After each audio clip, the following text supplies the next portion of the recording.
Assalamualaikum warahmatullahi wabarakatuh.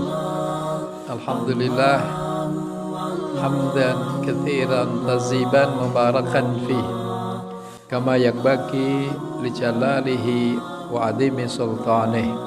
Wa sallallahu ala sayyidina Muhammadin wa ala alihi wa sahbihi. Amma ba'd.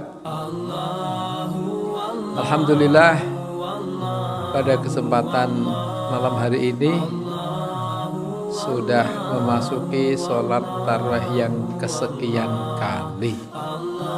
Mudah-mudahan siam Ramadan di siang hari, sholat tarawih di malam hari, dan amaliyah Ramadan yang lainnya benar-benar diterima di sisi Allah Subhanahu wa Ta'ala, yang dengannya insya Allah ghufira lahu ma taqaddama min dhanbi, diampuni dosa-dosanya yang telah lalu. Untuk selanjutnya, ma'asyiral muslimin, melanjutkan membahas tentang adab muttaqin, adab mulia insan bertakwa. Yang ini sangat erat relevansinya dengan siam Ramadan yang kita tunaikan. Siam yang kita tunaikan punya target dan tujuan, antara lain adalah la'allakum tattaqun. Dengan berpuasa itu semoga kalian menjadi hamba yang bertakwa. Karena itulah membahas adab muttaqin nantinya bisa dijadikan parameter, dijadikan tolok ukur. Adakah puasa yang kita lakukan ini sudah sukses meraih derajat takwa? Sebagian diantaranya bisa diukur dengan adab muttaqin, adab mulia insan bertakwa. Tanda-tanda ketakwaan seseorang dilihat dari adabnya, antara lain ada 4. Antara lain ada 4. Keempat adab muttaqin itu kita perjelas dari masing-masing huruf yang merangkai kata takwa. Takwa terangkai dari huruf ta, qaf, waw, ya. Apa tadi? Ta, qaf, waw, ya. Untuk agar tidak salah paham, yang beginian ini bukan mistik, bukan klenik, hanya upaya simplifikasi persoalan, upaya menyederhanakan dan memudahkan persoalan. Maka adab takwa dikupas berdasarkan huruf-huruf yang ada. Sekali lagi, itu bukan klenik, karena memang bukan untuk klenik, tidak oleh klenik dan dari klenik, bukan, semata-mata untuk mempermudah persoalan. Saya ulang satu contoh. Orang Sukoharjo punya moto maju, aman, konstitusional, mantap, unggul, rapi. Nah, ini kalau kita mengingat-ingatnya menjadi panjang, akan kesulitan. Maka ketika disingkat makmur, ini lebih gampang. Sama maksud kita. Kemudian sudah kita bahas makna huruf T adalah tawadhu. Kemarin sudah. Kita lanjut, qaf adalah qanaah. Qanaah menurut para ulama diterangkan antardo, al qanaatu hiya antardo bima kataballahu alaik. Qanaah adalah antardo, engkau merasa ridho, engkau merasa rela, ya. Jadi bahasa Arabnya ridho, diucap oleh orang Indonesia rela, diucapkan oleh orang Jawa rilo. Nah, orang Jawa ini punya kalimat rilo. Rilo itu rela, ridho. Memang lidahnya orang Jawa itu begitu, ya. mengucap ridho jadinya rilo. Ya. Aku ora rilo, aku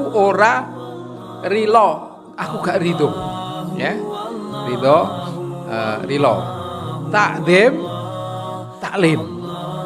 Jadi biasanya Pambagio Harjo itu mengucapkan salam taklim. Maksudnya adalah salam takdim.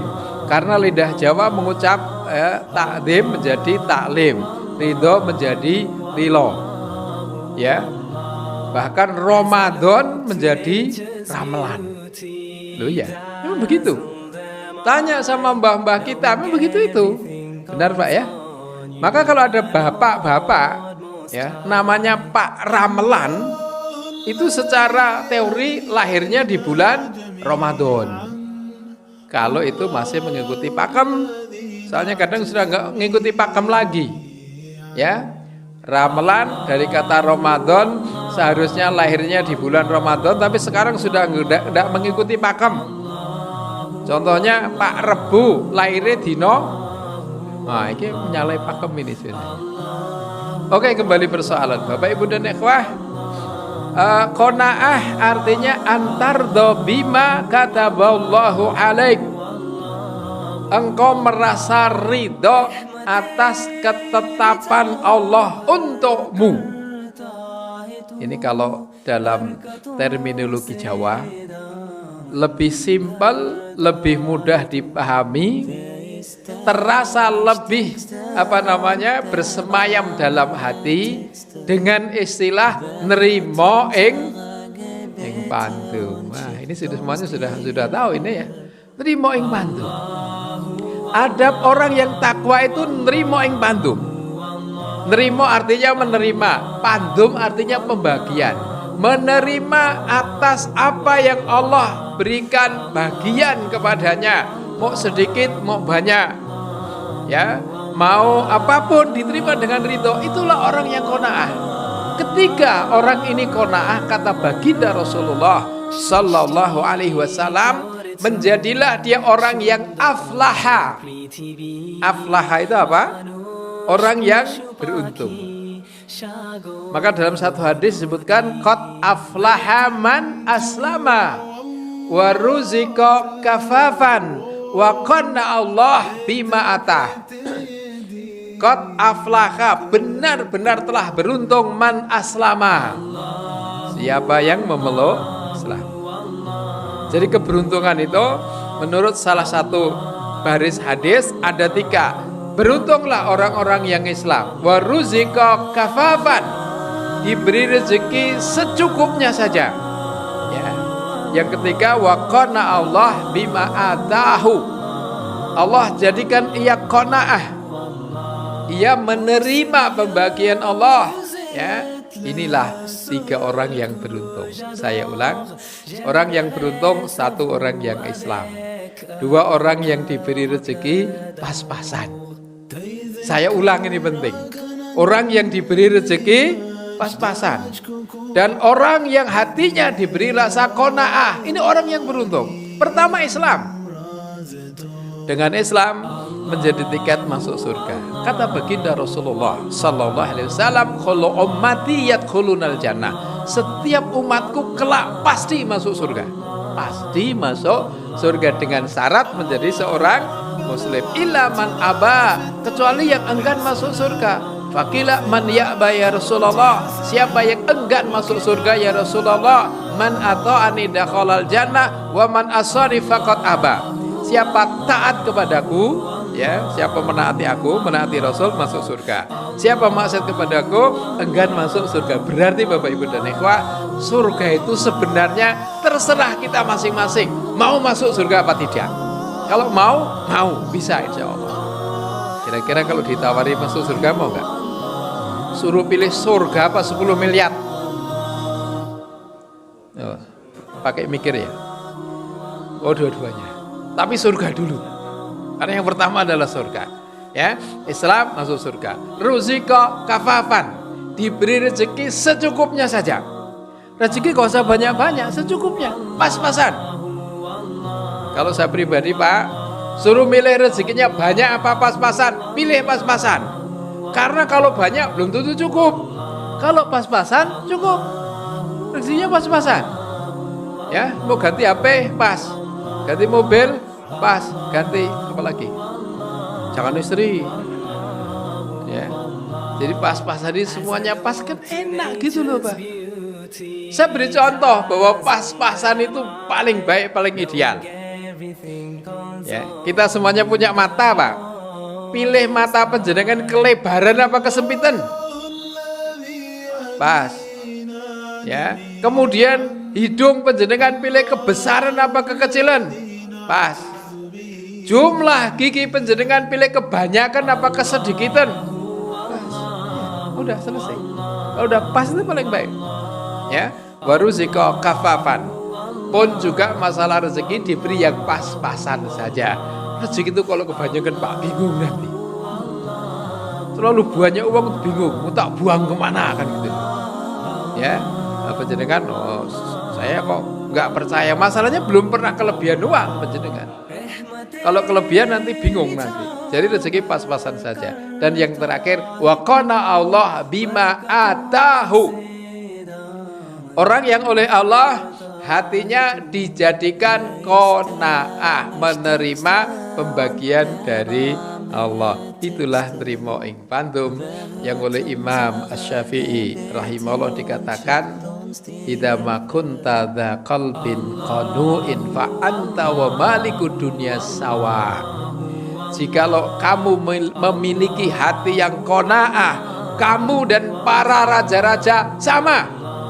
Maksudnya Imam Syafi'i menggambarkan para raja itu dengan kekayaannya, para raja dengan kekuasaannya, para raja dengan segala kepemilikannya menjadi manusia bahagia.